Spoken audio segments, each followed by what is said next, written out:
Hello, everyone. Today we're going to learn another 10 common idioms, phrases, and sentences that native English speakers use every single day. These expressions are super useful, and I promise by the end of this video, you'll understand exactly what these expressions mean and how to use them naturally in your own conversations. Here's how you can get the most out of this video. First, listen while reading the subtitles. This will help you catch every word and follow along more easily. Then, play the video again and try to repeat the sentences out loud, but this time without reading the subtitles. This will really help you improve your pronunciation, listening, and speaking skills.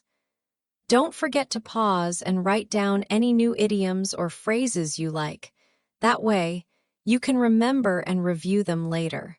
This is a great way to boost your listening, reading, and speaking, all at the same time.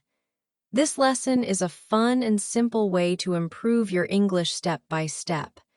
Before we dive in, if you're finding this helpful, please hit the like button and subscribe. It helps a ton, and I really appreciate your support. All right, let's get started with our first expression. Number 1, in between jobs. This phrase means that someone doesn't have a job right now, but they're looking for one. It's a polite way to say you're unemployed without sounding negative.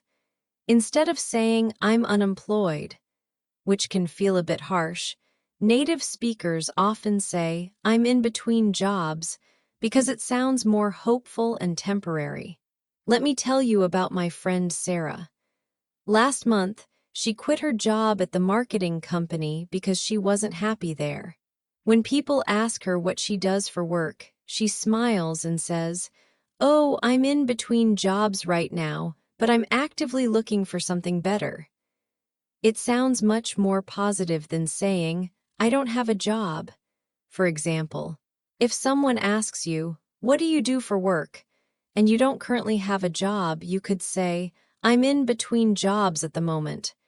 You might hear something like, "My brother graduated last year, and he's been in between jobs for about 3 months now." Here's another one. Don't worry about being in between jobs. The right opportunity will come along soon. Have you ever been in between jobs? It's totally normal, and using this phrase makes it sound like you're actively working toward your next opportunity. Let me know in the comments if you've used this expression before. Number 2, none of your business. This phrase is a direct way to tell someone that they're asking about something private, and you don't want to share that information with them.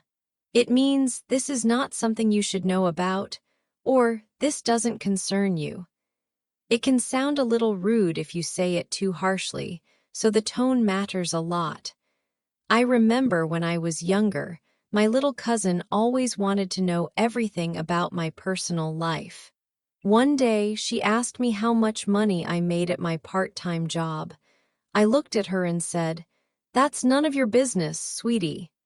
She understood that some things are private. Sometimes people are just curious, but other times they're being nosy, and this phrase helps you set boundaries politely but firmly. For example, if someone asks, "How much did you pay for your car?" and you don't want to tell them, you can say, "That's none of your business." You might hear something like, "She asked me about my relationship problems, but I told her it was none of her business." Let's take this one. "My salary is none of your business. Thank you very much." The key is saying it with the right tone. You can say it playfully with friends or more seriously with people who are being too nosy. Do you think you could use this expression when someone asks you something too personal? Number 3, the world is coming to an end. This idiom is used when someone is being very dramatic about a situation that isn't actually that serious. It means someone is overreacting or acting like something small is a huge disaster. We use it to describe when people make a big deal out of little problems. My teenage sister is the perfect example of this. Last week, she couldn't find her favorite lip gloss before school, and she started crying and saying, "This is terrible. I can't go to school like this." My mom just laughed and said, "Calm down, honey. The world isn't coming to an end because you can't find your lip gloss." It's a gentle way to tell someone they're being too dramatic. For example, when your friend panics because they got a small stain on their shirt, you might say, "Relax, the world isn't coming to an end." You might hear something like, "My dad acted like the world was coming to an end when he saw the small dent in his car." Here's another one. Just because the restaurant ran out of your favorite dessert doesn't mean the world is coming to an end. We use this idiom to help people put things in perspective and realize that their problem isn't as big as they think it is. Have you ever used this expression when someone was being too dramatic about something small? Number 4, the world is your oyster. This beautiful idiom means that you have lots of opportunities and possibilities ahead of you. You can do anything you want, go anywhere you want, and be anything you want to be. It's like saying you have unlimited potential or all doors are open to you. It's a very positive and encouraging expression. This idiom comes from a play by Shakespeare, where he wrote, "The world's mine oyster," meaning that just like you can find a valuable pearl inside an oyster, you can find valuable opportunities in the world if you look for them. People usually say this to someone who is young, talented, or just starting something new. I remember when my cousin graduated from college, her grandmother hugged her and said, "Congratulations, sweetheart. You're young, smart, and educated. The world is your oyster now." It was such a sweet moment because her grandmother was telling her that she could achieve anything she set her mind to. For example, you might say to someone starting their career, "You're so talented, the world is your oyster." You might hear something like, "After learning English so well, the world is your oyster, you can work anywhere." Let's take this one. With your new degree and skills, the world is your oyster. This is one of my favorite idioms because it's so encouraging and positive. Do you feel like the world is your oyster in any area of your life? Let me know in the comments what opportunities excite you most. Number 5, selling like hotcakes. This phrase means that something is selling very quickly and in large quantities. It's extremely popular and people are buying it fast. Hotcakes are pancakes, and back in the old days, fresh hot pancakes were so popular that they would sell out quickly at markets and fairs. So people started using this comparison for anything that sells fast. My friend owns a small bakery, and last Christmas she made these special holiday cookies. She posted pictures on social media, and within 2 hours, people were calling and coming in to buy them. By the end of the day, she had sold everything. She called me laughing and said, "I can't believe it. These cookies are selling like hotcakes.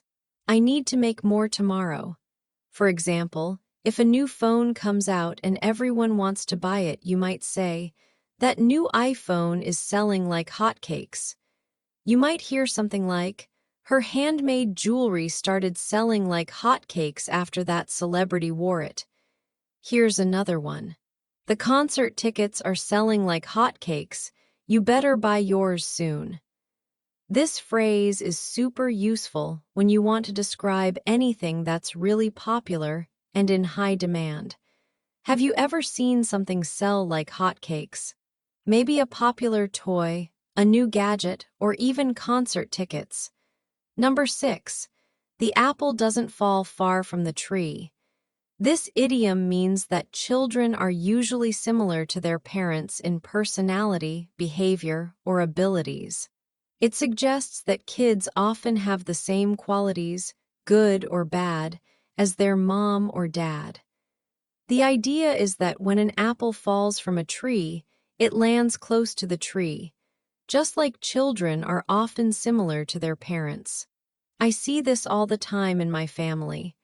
My uncle is incredibly funny and always tells jokes, and his son, my cousin Jake, is exactly the same way. At family dinners, they both have everyone laughing with their stories and jokes. My aunt always says, "Well, the apple doesn't fall far from the tree," when she sees how similar Jake is to his dad. For example, if someone's daughter is really good at singing just like her mother, you might say, "The apple doesn't fall far from the tree." You might hear something like, "He's just as stubborn as his father." The apple doesn't fall far from the tree. Let's take this one. She's so artistic, just like her mom. The apple doesn't fall far from the tree. Sometimes this phrase is used for positive things, like talents or good qualities, and sometimes for negative things like bad habits. It's just an observation about how families tend to be similar. Do you think you're similar to your parents in some ways? Number 7, low-hanging fruit. This phrase refers to tasks, goals, or opportunities that are easy to achieve or accomplish. It comes from the idea that when you're picking fruit from a tree, the fruit hanging low on the branches is the easiest to reach and pick first. In conversations, it means the easiest option or the simplest solution to try first. At my job, we use this phrase a lot in meetings. Last month, our boss wanted us to increase sales, and during our team meeting, she said, "Let's start with the low-hanging fruit. We already have customers who liked our old products, so let's contact them first about our new products." That's easier than finding completely new customers. For example, if you want to improve your English, you might say, "Reading simple books is low-hanging fruit compared to watching complex movies." You might hear something like, "Instead of trying to reorganize the whole office, let's focus on the low-hanging fruit and just clean up our desks first." Here's another one. Getting more followers by posting regularly is low-hanging fruit for growing your social media. This expression is really helpful when you want to talk about starting with easy tasks before moving on to harder ones. What's some low-hanging fruit in your English learning journey? Let me know in the comments what easy steps you're taking to improve. Number 8. What's today's date? This question is exactly what it sounds like. Someone asking for the specific date, including the day, month, and year. Native speakers ask this question all the time, especially when they're filling out forms, writing checks, or just lost track of what day it is. It's one of the most common everyday questions you'll hear. Just yesterday, I was at the doctor's office filling out some paperwork, and I couldn't remember if it was the 15th or 16th of the month.